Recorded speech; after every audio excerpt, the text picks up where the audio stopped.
Joining me now to discuss is Shadow Foreign Affairs Minister Michaelia. Michaelia, thank you so much for your time again. Do you personally support the commitment to net zero by 2050? Not at any cost, Sharri, and that is what Mr Albanese has signed Australia up to. Let me be very clear about what we are committed to, as I think all Australians are, reducing emissions. But I am also very, very clear, as has Susan Lee been, we will not compromise Australian standard of living by doing so. And that is what Mr Albanese has done. I mean, you've currently got Chris Bowen, the relevant minister, running around, waving around a scare campaign to justify Labor's reckless policies. And yet the report that he refers to does not go anywhere near the transition costs that the Australian public are paying for. So we've been very clear. We've been very clear. We all want to reduce emissions. So tick that box. We agree on that. But what we will not do is compromise Australians and their living standard, which is what Mr Albanese has done. Australians are currently paying around 39% more for their energy. Jobs are currently going offshore. But what is worse, and this is almost ironic given Mr Albanese's scare campaign, emissions have flatlined under this government. So this is actually a test for Mr Albanese. Mr Albanese, explain to the Australian people why you are prepared to sign them up to a legislated policy of net zero, and you couldn't care less about the cost. Well, guess what? We do care about Australia. We care about Australians. We care about emissions. But I tell you right now, we are not going to, as Chris Ullman has said, put Australia on a pathway to poverty, which is what Mr Albanese's climate crusade has done. A pathway to poverty, what a complete joke for Mr Albanese to do that to Australia and Australians. So just to be clear, do you think the Liberal Party, the official position should be to abandon net zero by 2050? I think we're working through a process. We have a broad church. People have many views. I've been very clear on my view. You should not sign up to a target that is now legislated without understanding the cost. Do you know, Sharri, what many people forget? This is an aspirational target. You can meet it if you can, and you shouldn't if you can't. Mr Albanese legislated this in 2022. We opposed the legislation at the time. Why did we oppose it, Sharri? Because we said we will not sign Australia and Australians up to costs that we are not clear on. And Chris Ullman, as I said, he now sums it up. Anthony Albanese's climate crusade is now putting Australia on a pathway to poverty. I will never sign Australia or Australians up to a pathway to poverty. And what Mr Albanese has done, he said, I don't care. I've legislated net zero and I don't care about the cost. Well, I don't agree with that, and I oppose the legislation at the time, as did the coalition. People forget that. I want to get on to a couple of other topics, but I just want to put to you the concerns of some of your other colleagues in the Liberal Party. They think that if they abandon the net zero policy, it'll make it impossible to win back the Teal seats and even other suburban areas. What do you say to them? I say it's not about abandoning net zero, because ultimately, what is net zero?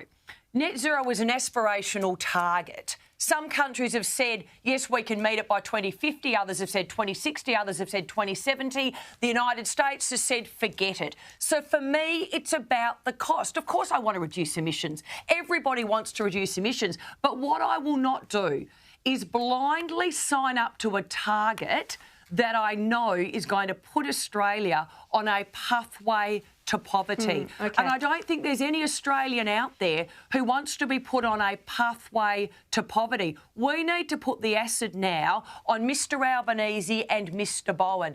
They need to be upfront about the trillions of dollars in costs that their pathway to net zero is going to cost Australia, because guess what?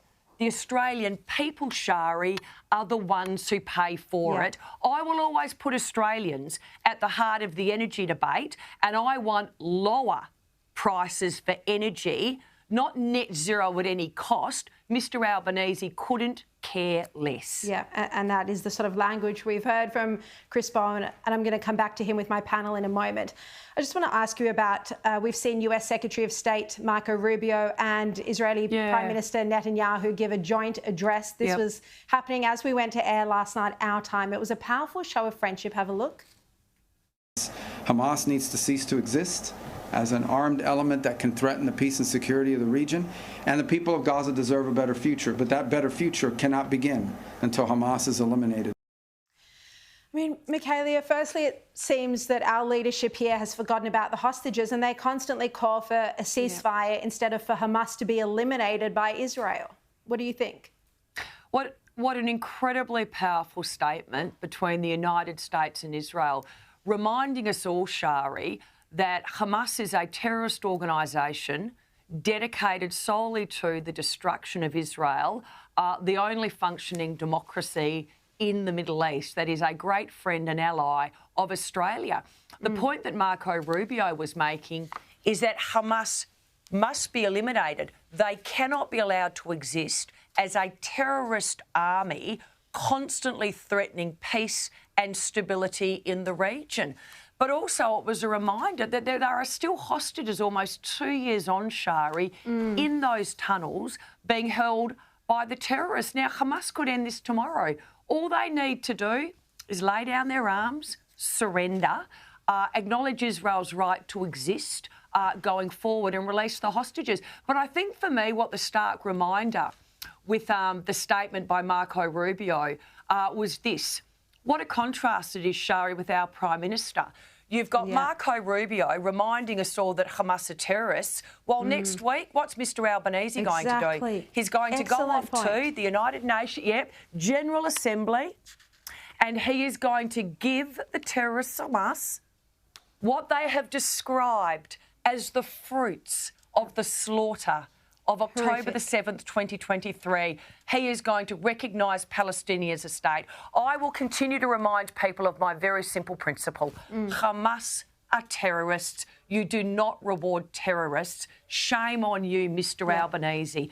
Instead of standing with a friend and an ally, a democracy fighting for not just its life, Sharri, but for the freedoms that we have and live on a daily basis, you reward the terrorists. That's not what a leader does. You more. So well said.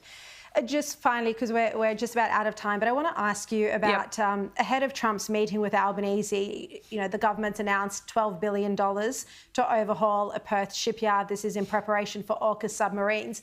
But what I want to ask you about is, because of this spending, the Defence Minister Richard Marles is now claiming that Australia is actually spending 2.8% of GDP on defence. Do you think Marles is using an incorrect metric here? Well, Richard Marles needs to understand that Australians actually need defence capability, not creative bookkeeping. I mean, this is a government that will spin the numbers, Sharri, any which way they can to justify their policy. Let's look at what the international measurement says. The international measurement, which is the standard that is used, says that Australia is spending around 2%, not anywhere near the 2.8% in creative accounting, in creative bookkeeping that Richard Marles is referring to. So Richard Marles needs to get serious. He needs to deliver, A, increased defence spending. We've said 3% and no less, which is our commitment. B, he needs to deliver the actual capability for us to defend our nation. And C, enough with the theatrics, enough with the creative accounting and the creative bookkeeping. That does not defend Australia. Actual investment by way of dollars and capability does. So I think Mr Marles was just pulling the other one, quite frankly, because the international measurement completely blows his statistics out of the water. Yeah, and he's obviously doing it ahead of the meeting to try and make it a bit easier with Trump and Albo. All right, Michaelia Cash, thank you so much for your time. Great to have you on again.